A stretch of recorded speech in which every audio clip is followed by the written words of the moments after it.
పేద పిల్లలు IAS, IPS, ఇంజనీర్లు, డాక్టర్లు కావాలన్నదే ముఖ్యమంత్రి చంద్రబాబు లక్ష్యమని సాంఘిక సంక్షేమ శాఖ మంత్రి డోలా శ్రీ బాల వీరాంజనేయ స్వామి తెలిపారు.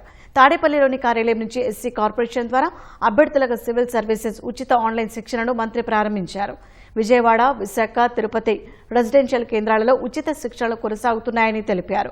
ఆన్లైన్లో అందించాలని పలువురు అభ్యర్థుల నుంచి అందిన విన్నపం మేరకు తాజాగా ఈ శిక్షణ ప్రారంభించామన్నారు.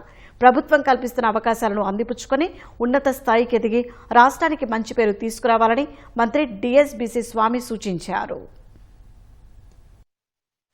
మా ఆఫీసర్స్ నాకు డిస్కషన్ చెప్పడం, ఈ చెప్పిన దాన్ని మా అధికారులందరూ అమలు పరచడం, ఇలాంటి ముందు ప్రయత్నాలు వెళ్తా ఉన్నాం. అందులో భాగంగానే ఈ ఎస్సీ కార్పొరేషన్ ద్వారా మనం ఎవరైతే అవకాశాలు పొందలేకపోయారో వాళ్ళకి ఈ ఫిజిక్స్ వాళ్ళతో మాట్లాడుతున్నాం. వీళ్ళు కూడా సర్వశిక్ష అభియాన్ ఇచ్చారు. సెక్రటరీ గారు చెప్పడం, చైర్మన్ అంగీకరించడం, షార్ట్ పీరియడ్ లోనే మీరు రావడం ఒక మంచి శుభపరిణామంగా భావిస్తాను.